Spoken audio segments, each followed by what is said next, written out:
all four members just going top center constantly to make sure that that teamwork just comes naturally, because when you're in that position, there's so many different lines of sight. You can so quickly help your teammates no matter where they are in either base or in either treehouse and really be effective. All right, so here it is. We are getting this one underway with Eli Elite.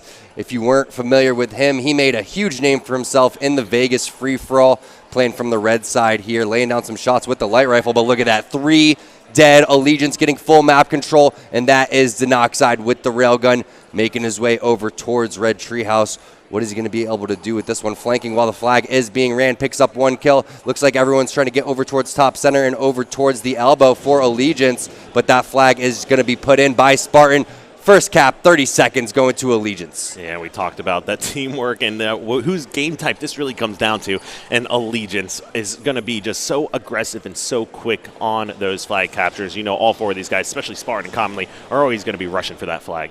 Well, nice job, though, here by Real Fear to get some sort of map control after that. They had the railgun on the side of Allegiance, but you saw Spartan got, back smacked over towards that treehouse area, and that gave the railgun on over to Eli Elite.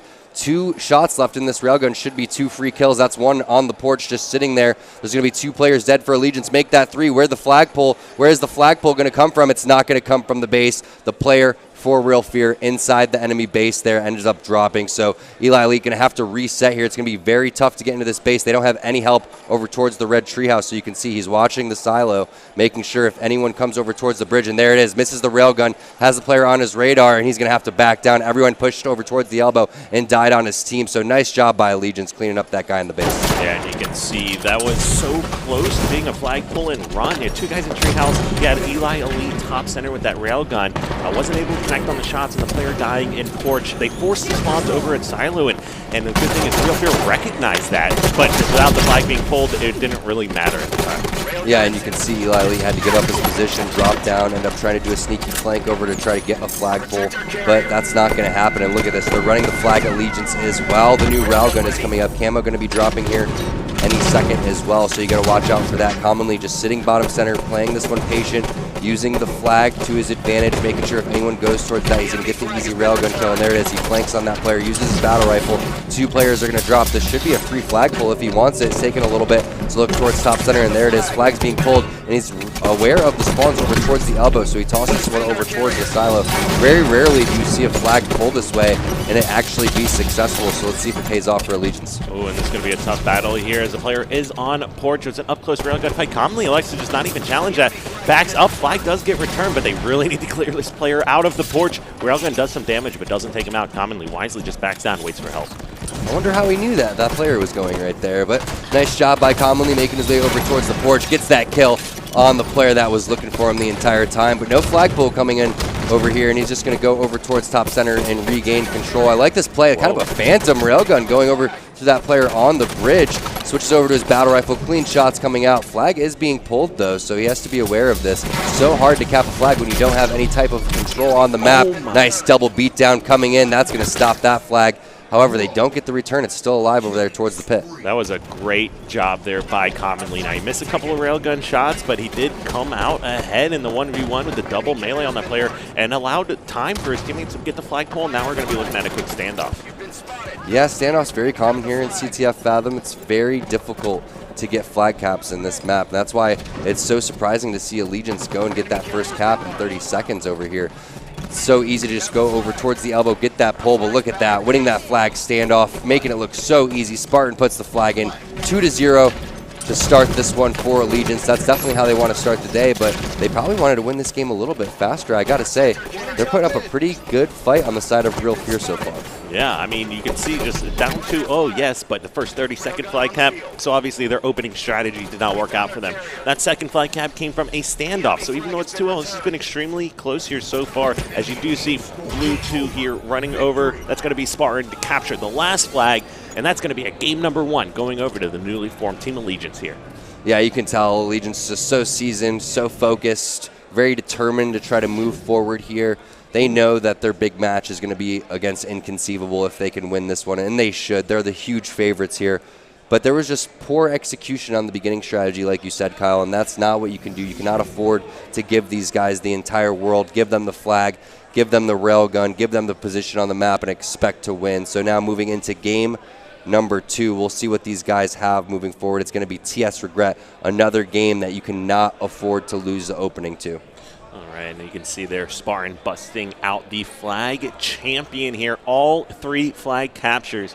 Now, of course, there were more flags pulled overall, as you do have 6 overall flag grabs. But yes, it was Spartan that put in all of those. He did go 6 and 6, so an even ratio with 3 flag captures. That's not something you can complain about. It's always nice to have somebody like that on your team. Not at all. I'm just looking back, though, at that game, and there was a pretty good opportunity with Eli with the railgun. If they could have got that 4th player out there, that should have been a cap. They had a flag standoff. If that went another way, that could have been a cap. You never know. You never know how that game could have went if they could have just had a little bit of a better beginning strategy, just a little bit more execution, and they got punished really hard for their mistakes there. Allegiance did a really good job of taking advantage of any type of mishaps that happened on the map, and they also did a good job of just maintaining map control, especially commonly when he bailed out of the flag area, went back towards top center. Yeah, he missed a couple of railguns, but either way, he still was able to get kills with the battle rifle and just continue to hold top center, which is the most important part, and that's why they're able to get that flag return for the standoff. That's why they're able to get that 3rd capture as well so easily. And again, they move into TS Regret. All of these game types, you look at them, TS Regret, and then the 3rd game could be Strongholds on the rig. Very heavily favored on the beginning strategies, and that's something that Allegiance is going to have a huge advantage of. So if you are right now on the side of Real Fear, you have to focus on getting this overshield burn. There's no way that you could give that up. All right. Yeah, I mean, I completely agree with you. There's a lot of good points you bring up. And considering, like, how we saw them start off in that game, capture the flag game, like, clearly they're extremely aggressive. It's all going to come down to whether or not Real Fear is able to handle that level of aggression here from Allegiance. Yeah, you can see the rest of the game types. If it goes to game 4 and 5, CTF Coliseum, and then it'll be Slayer on Truth there. So very good game types here coming out for Allegiance. So I got to say, it's going to be very, very tough for these guys, as it was before the series. But now when I see these game types, I really feel like these are extremely strong game types coming out from the side of Allegiance. So we're going to see what's going to happen here. Beginning strategies, again, can't emphasize that enough. Someone's going to have to make their way over towards P2. Someone's going to have to do the bridge jump. Got to grab that carbine, send 2 people down towards the overshield, and try to do your best to try to get carbine control. Yeah, to kind of add on to your opening strategy point, I think, one of the biggest advantages is controlling the map, or holding that control, I should say. And why that's so important in the beginning strategy, if Allegiance comes out hot, grabs that overshield, controls top center, I don't see Real Fear having great opportunities to break their setup. But if they're able to come out strong, get control initially, and just keep someone top center, playing it up there, who's always being that distraction, it forces teamwork out of your squad. So you're able to maintain power positions and map control here. But if they go 4 down and start getting into a numbers disadvantage, I'm a little worried for them how effectively they're going to be able to break a setup from Allegiance. It's really not rocket science here. You'll be surprised that if you have the general knowledge and know the meta of this map, and you know the spawns, and you know the rotations and potential take-back strategies that teams have, if you are a team that's top center and you see another team stuck underneath the base, it doesn't matter if that player is an amateur or a pro or even one of the best players in the world, you still have the advantage there, and you still can win that fight. So we'll see if these guys can get top center. That could be really good for them, and they could, pull off an upset here. But if they lose this game, Kyle, this series is over. And we're starting this one off here with the flag champion from last game. That's going to be Spartan here. As he quickly moves out car side. He's got a splinter nade, and he's got the battle rifle here. So look, top middle control already. 3 members from Allegiance locking it down. Spartan hasn't even seen any action yet here. We also have the plasma caster in the hands of Allegiance. However, overshield did go over to Real Fear. As you can see, that player below the base as he takes damage from that splinter nade. Seems like the strategy was to get top center, go for the green gun, and immediately leave the overshield down there. So if you're watching this game, and if maybe you're Inconceivables coach or a coach for another one of the pro teams that you're trying to get the intel on, you can pretty much get a free overshield against these guys, but you got to try to get that green gun. And look at that, now it's tied up 3-3. Yeah, it's 4-3 now, but either way, not getting top center at all and still being able to get this one tied back up for Real Fear. That's a good sign for them. Let's see what we can do here with Sorrell's point of view to see these 2 players going over towards top car. That should give tons of information. If they have a grenade, that could do some serious damage to the players over on the platform.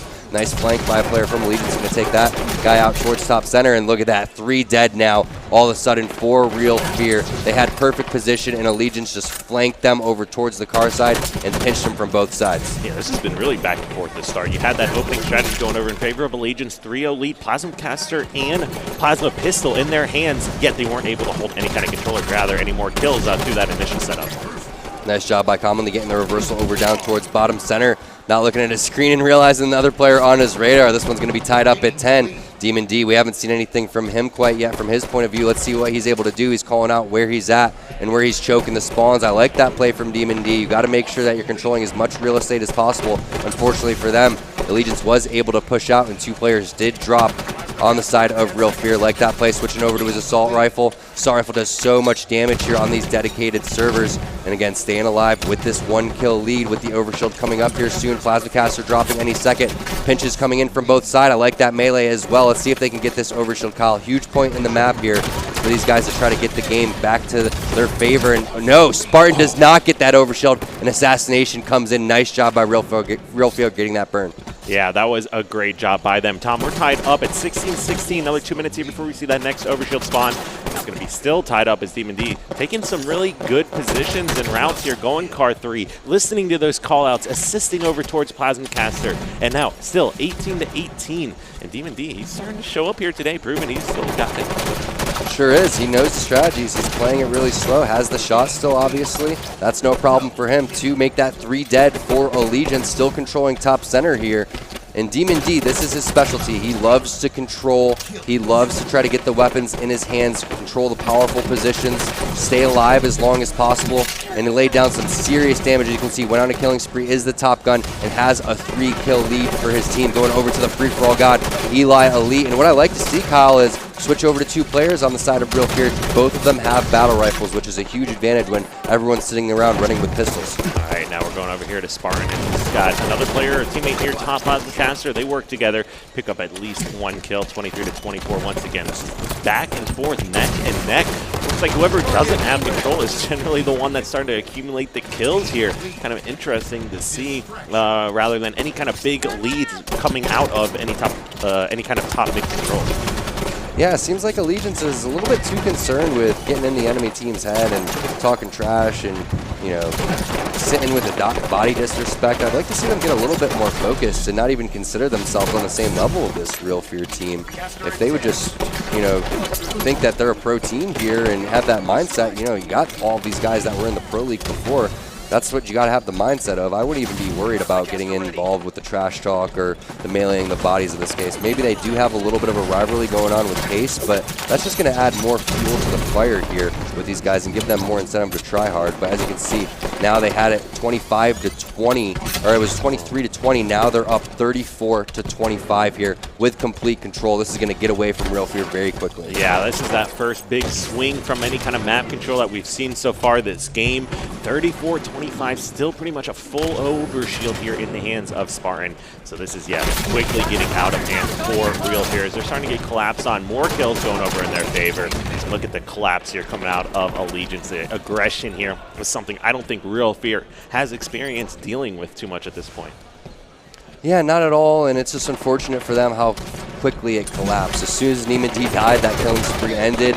Everyone pretty much died on the map. Allegiance regained control, and they haven't let go for the last about minute and a half. So something's going to happen, and have to happen very quickly here on the side of Real Fear. But it seems like they're just turtling and just getting collapsed on immediately. And it went from, you know, virtually being a tied game to almost a steak dinner, Kyle. This has been a very, very strong run for Allegiance. Yeah, the second half of this game is completely different than we saw in the opening strategies here. And Spartan just controlling that top center. You can see the great teamwork coming out. The communication is there. You can see him calling out in that player camp. Trying to get double team, does get taken out, but at this point they're going to be pretty comfortable with the lead that they have. And 44-27, it's looking pretty good for a 2-0 lead here in this series. It's just crazy to see what the stats are looking at the side of the red team when you look at Real Fear. We'll get the stats at the end of the game, but you know, you saw Demon D with the fantastic killing spree, but I don't think we've seen many other kills or sprees from the rest of the guys here. Makes me wonder if someone's, you know, struggling with maybe sort of a mental block or a little bit nervous on the main stage. Had a chance to walk through the venue yesterday and hear a couple of people that did play on the main stage, talking about just how nervous they were and asking how to overcome their fears and things like that. And it's really hard to anticipate what that moment's going to feel like, Kyle. You just try to, as much as possible when you're at home, put yourself in that type of tournament scenario. But coming here and getting that experience, there's no better way to try to overcome those fears besides living it through it yourself. Boom, and there you have it there. And we'll take a look at the stats in a moment. You have Denoxide going huge this game, dropping 19 kills. A pretty impressive performance overall here, considering I think it was 25-23, and it might have even been Real Fear that was in the lead at that point in the game. Ouch. Yeah, going and looking at the stats, you can see just very, very rough. Demon D, 12-10. He had that awesome spree. I mean, you got to assume that at one point he was probably 8 or 9 and 1 or 2. And then going down the rest, you can see Rel, 11-13, but Eli and Case all combining for 7-27. That's just not going to cut it when you're going up against Allegiance on main stage. Yeah, I mean, I can agree with you more here. Denoxide, 19-9, so plus 10 coming out. You can see a lot of assists from his teammates here. 12-12 coming out as well from Suspector here, so he's having a big game. Allegiance, like we talked about. Yeah, I'm actually pretty surprised. You know, we talked about how no matter who had control, the other team, the opposing team, the people coming off spawns were quickly able to get right back into it and regain that control. And there were probably 5 or 6 top mid control changes in the first 4 or 5 minutes of that game, and then all of a sudden just steamrolled out of control. Yeah, I mean, they had that game under control. I feel like if they got out of their heads a little bit, if they believed just a little bit more. But that's what happens when you have a player like Demon D. You can see the confidence that he had, and he's been there before. He's gone through the motions. He's been through tons of lands in Halo 3. He's won a national championship in 2009. He's not nervous. He's confident, and he's focused. Does he have, maybe better mechanics or a better shot, better thought process than, say, Case or Eli in that game? Probably, but more or less, mentally, it's just about having the confidence and just not, choking away the moment there and just believing in yourself. And I feel like that's kind of, why you saw that 7-27 performance from the two guys on the side of Real Fear. Yeah, we talked about how it might be hard for Real Fear to come out of spawns and break setups from Allegiance should they have a numbers disadvantage. And that's exactly what we saw. A couple times during that game, you saw Spartan sitting back while we were on his point of view and making sure he had the back button pressed. He was watching the spawns of Real Fear. And once he saw that 4th member spawn up, he immediately pushed out of the opposing base because he knew all 4 members are going to be at red base at that time. So you can see just how high of a skill level that these guys have, recognizing spawns and what needs to happen in order to come ahead. And essentially that game closed out on a 25-5 run almost. I don't remember the exact score at that 25 mark, but yeah, I mean 50-30, like they just went off. Yeah, if we can roll the replays there, I want to see what the scores were when certain people had control. We take a look at CTFL, and that's what we're talking about with Commonly when he backed off there. And again, with the big win down bottom center, and then looks big away, and then the player on his radar kills him. But look at this game, how close it was, 17-17. And it ended up being pretty much a stake, Kyle. It's just insane to think that they had these guys on the ropes. And now when you give them the advantage back, you lose 3-0, 50-30. Going into rigged strongholds, another game type which takes a lot of teamwork, a lot of control. If you lose control, it's going to be so difficult to take it back. You turn the series, Real Fear, they could have had something going here. They could have felt good about this series, but now everyone's just going to look at the scores and be like, wow, this one wasn't very close. And at times it was closer than it really seemed. Yeah, I mean, even though in the game 1 was a 3-0, I was honestly kind of impressed with Real Fear's performance on that game type with some of the routes they were trying to take, top middle control that they were holding. And I had to give that one over to Allegiance because I feel like Spartan and Commonly, that's got to be one of their favorite game types. Even Denoxide, too. Like these guys, even when they were previous orgs and different lineups, the core members here of this team, or mainly just Spartan himself, he just looks so comfortable on that map running around here. And definitely was going to give that in favor of Allegiance here, but kind of looked like in that game number 2, Real Fear just ran out of gas almost. Yeah, and I want to see what's going on with Case and with Eli Elite. I say that we start these games off with them and see if they're having any type of jitters, or maybe they're just laying down a lot of assists and kind of being on the short end of the stick on a couple of certain things. But one thing is for sure, as we talked about it a little bit before, is if Allegiance gets control, I don't think that Real Fear is going to have a plan. So coming out from the red side here, Real Fear needs to take advantage of that, try to get the camo, try to make sure that they're adding as much pressure as they can to try to get the weapons and just take advantage of the spawns that they're getting here. Assume that, Allegiance is going to shoot down the camo, make a play over towards that nest area. So you got to have someone over towards that overpass area if you are on the side of Real Fear. And again, we're starting this one off with Case. Let's see what the beginning strategy here is for the red side, going up against Allegiance down 2-0. Yeah, I'm definitely a little worried here, but got high hopes for an entertaining series as we are starting off with Case to see what was going on in that game number 2. Is his shot a little bit off? Is he just getting double teamed constantly? What's going on here? What do they need to do to come back and win this? See, that's the type of kill that you need to clean up right there. Yeah, the assist goes on over to his teammate, but now he's having to back off over there. Does get the BR base, but let's see if they're able to take control of the nest. That's the big play now. As you can see, the nest has been capped a quarter of the way there by a player from Allegiance and a railgun out of nowhere. That was the Spectre's railgun. Now they're going to have the ideal setup, having basement, having nest, and it looks like they're even going for a triple cap. This is not how you wanted to start the game. Yeah, I mean, that player he just killed with that railgun, that was going to be Demon D, I think. You know, his teammate just died in nest. They knew he was there capturing it. It's hard to focus on basement when you got to play with railgun sitting in that nest. So I think the rig has so many weird angles you can take to get kills that it's going to be something Allegiance has the advantage over.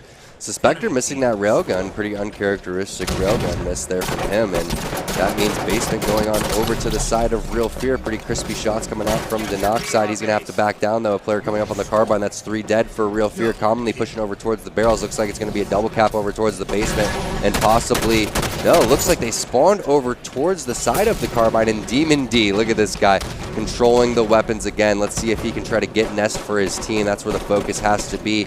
Looks like about 45 seconds for the camo coming up here, so that's not going to be enough railgun ammo to try to secure that weapon, but at least has his battle rifle, and then a flank randomly over towards the back wall. Nobody knows how that guy got there. Yeah, we'll go ahead and see what he's going to be up to. That's the max side. Just flew down barrels. Nobody watching that angle. Now they're losing BR base. Going to be points on the board here going back over to the knock side very short, or excuse me, points going back over to Real Fear here very shortly. Now basement has been captured again. We got the new camo coming up in about 10 seconds here, as well as that railgun. So this is going to be a big moment. Who's going to go on the next spree here? Yeah, and again, when you're down 2-0 and you don't have control and you're forced to filter into a stronghold when you don't have the information and communication on where the enemy team is, and they're just running around collapsing on you because they know exactly what they want to do and they have the communication for it, it's just a recipe for disaster. But fortunately for them, they were able to get the camouflage. And let's see who does have that camouflage, Kyle. It is Demon D, who's kind of being shot and trying to stay alive over here with the scatter shot. So let's go on over to Demon D and see what he has. All right, so as we move over there now here, he does have that camo scatter shot, and that was barely got away with that as well. So it's a great job staying alive here with Demon D. Now, he's got 1 shot left. Of course, this is not like the other weapons that are on a static respawn timer here. As soon as you drop this weapon, which he is out of ammo now, he'll be able to pick up the new one in about 10 seconds. You know, I got to say, I'm very impressed with watching Demon so far. Not with just his screen and the stats that he's putting up, but his communication. One of his weaker points when he won the national championship, and it continued to kind of be one of his slow and improving things, is working on those call-outs while he was shooting and while he was flanking. And when you're the main slayer of the team and controlling all the power weapons, sometimes it's one of the hardest things to do, Kyle. We had to, that with Snipe Down, with Neighbor. They're so focused on what they're doing, so focused on the flank, so focused on their shots. Sometimes they don't call out what they're doing. You could see Demon D doing the exact opposite of that. Yeah, I mean, he's definitely calling out left and right, doing a great job keeping the team in this one. As Allegiance does have control once again. A double kill with perfect shots coming out of Denox as he's looking to challenge the last 2 players over there towards Catwalk. Needs to back down. Does a great job of staying alive and finding a new angle. Yes, controlling this white hall, controlling the corner, extremely important to success on this map, and even staying alive. Fantastic job by Denox, trying to get the reset over towards the BR base, but looks like he's going to eventually let that one go and just elect to go for the kill there. Still has his DMR with a couple of shots left, but it looks like he's going to eventually drop to this player. No, nice shots, perfect shots, and the reversal coming out from Denox. Camo dropping here soon, and there he is. He's finally out of ammo, so picking up that new DMR ammo, and going to have to eventually pay attention to the camouflage that should be dropping over here. Maybe he can get that over to Suspector, which would be a dream scenario here for Suspector. I like this play to get over towards top snipe area and try to get control of this Whitehall. A lot of people would just make their way over towards the barrels, but I love getting the height advantage over here for Suspector, and he's running around the map perfectly, just filling the areas that his team needs, just rotating based on the communication that he's getting. And it doesn't seem like Real Fear is going to be able to keep up if they don't have the weapons in their hands. Yeah, what a great play by Suspector here, just recognizing there's 2 members over in VR base. He's probably not going to get a reset there. Just focus on VR basement here and regain control. Does go over to his team. He did die momentarily here, but that railgun is going to find its hands in Spartan now as he recognizes 2 players over towards VR base, and they're starting to lose Nest, so they need to rechange their focus. But that was a scattershot player taking out the 1 player here from Real Fear in Nest. You're not going to be able to capture those hills when you don't have the help of your teammates. Now they're getting trapped and spawn killed here virtually. 1 player escaping towards Snipe Hall, moving over towards Connector, but I don't expect him to be long for this world. And it looks like he got a splinter grenade marker with the player that went over towards the Snipe Hall. So he's going to rotate over towards the basement, get that player pretty weak, gets the kill, starts to get the reset on the basement as well. But as you can see, they do have Nest, they do have VR side on the side of Real Fear, and they're going to have to try to control that overpass area, which you can see a member of Allegiance already has control of this area. So Spartan not concerned about the player running over towards the back wall. They realize the objective here is to control 2 of the strongholds so they can cap points, and they're very close to being able to get this 3-0, and that's exactly what they want to do to start their day. Again, they will be probably going up against Inconceivable if they can beat Carnage on the other side of the top bracket here, and that's going to be the matchup that everyone's going to be waiting for. Inconceivable going up against Allegiance, the rematch that they have. Remember the reverse sweep that happened in the seeding points. Oh my. In the seeding tournament that happened for this actual tournament online last week. Spartan winning a big 1v1 against Demon D, who had a BR and the scatter shot. It's going to be all the power weapons over here in the hands of Spartan as he's pushing around. Got a player above him, takes him to no shields there. Using the scatter shot, the bounce shot to pick up a kill. Just recognizing that this guy knows exactly how to play Halo 5. All the nuances here and advantages that he can do, he puts to use. And that was an amazing heads-up play with that scatter shot to pick up that kill. And he's staying alive, getting pumped up. That's 3 dead now. Talking a little bit of trash, but I mean, this is virtually over. There's the triple cap. You can see it is 3-0. Allegiance gonna win the first series of day number 2 here at UGC St. Louis. As predicted, they were the huge favorites going in, but Real Fear, they showed some good highlights there, especially Demon D. Yeah, they need to definitely work on being able to continue the same kind of momentum for the full 15 minutes. We saw them come out strong and just become deflated about halfway through the game each and every time, and sometimes that came from an outplay in the hands of Allegiance. We saw Denoxide completely destroy Sorrel, back bunker by himself, being weak, having the BR out while getting dove by an assault rifle. So you saw just some great individual victories here coming out of Allegiance, and of course, we all saw what Spartan was doing at the end of that game with the railgun and scattershot, just doing amazing shots and great heads-up play, something that you're not going to be seeing from those amateur teams. But once you see some of these pro players like a Spartan or some of the top Halo 5 players in the world come here, you can really learn a lot from these guys. I got to say, though, watching Allegiance, yeah, that's a good series for them. They won 3-0, but they're going to have to play much better if they're going to be Inconceivable. I mean, we're talking about a team that is just on another level of Real Fear. Real Fear, I'd say that probably about a Tier 3, Tier 4 AM team here. We'll see how they can do moving forward. Maybe that was just a bad matchup for them. Maybe they had kind of a rough start. Maybe a little bit, it's early here. Gamers, they tend to play a little bit later. That could be, another reason why. But they were just completely outmatched there. And again, you could see just taking a look at the stats, very, very right one-sided. Here it is. Oh, gosh. Yeah, I mean, Denoxide, that's the type of win that you have when you're up 2-0 in the series, when you have control, when you're not worried. And then the other guy, he's sitting there, playing on those back heels, not having probably nearly as much communication that's going on the side of Allegiance. And these guys on Allegiance just pretty much made it look easy. As you can see, just turning around, 180, boom, right into the face with the scatter shot, standing up, getting hyped. But again, those scores do look pretty good, but Allegiance, they had some, pretty big room for improvement, in my opinion. I completely agree. You could see you can't come out and let Real Fear keep the games that close in the beginning. Yeah, they were able to kind of refocus their strategies and pull ahead midway through the game, but you're not going to get those same opportunities against these better teams. As soon as you change and adjust your strategy and start coming back, that team is then going to once again change their strategy to counteract what you're doing, and it's just back and forth all game. And that's what we saw Real Fear not be able to do. Is the game was close, then once Allegiance started changing up their strategy or playing a little bit differently, either aggressive, the top mid control, Real Fear just not being able to react accordingly.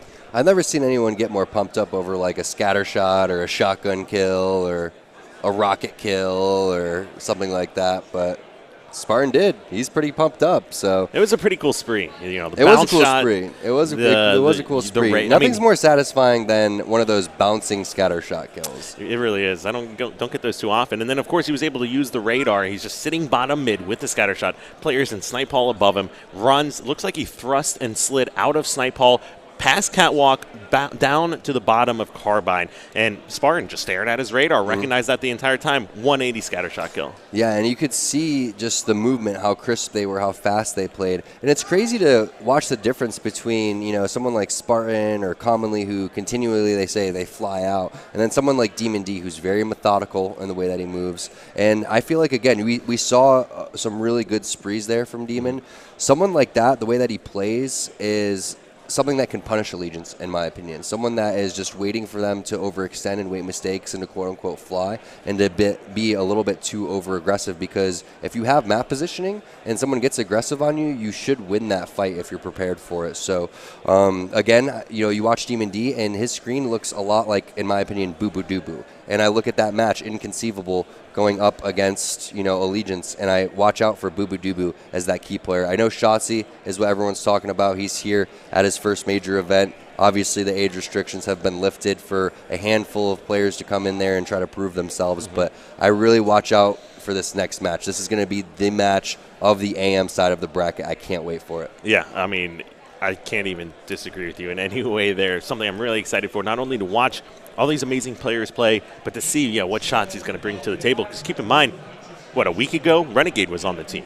And then Renegade was released for Shotzi. So there was, and Renegade's a great player too. So that's like a hard decision to make. So obviously this team has a lot of faith in what Shotzi's able to do.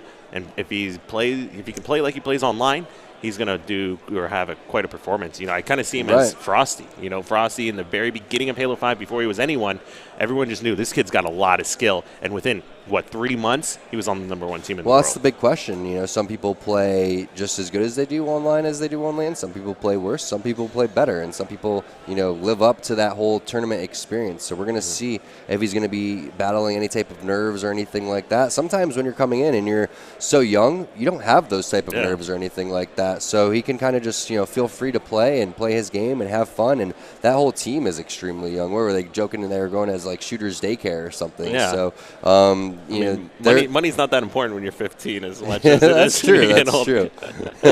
But that's actually going to do it for us here from the caster desk. We're going to go over to the analysts to hear what they have to say about the most recent match.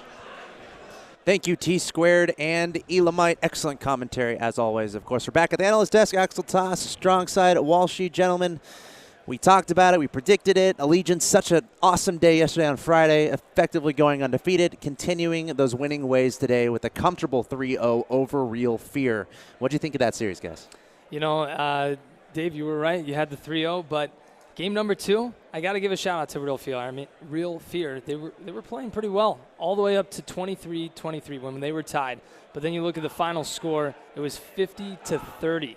So 7 kills to their 27 kills.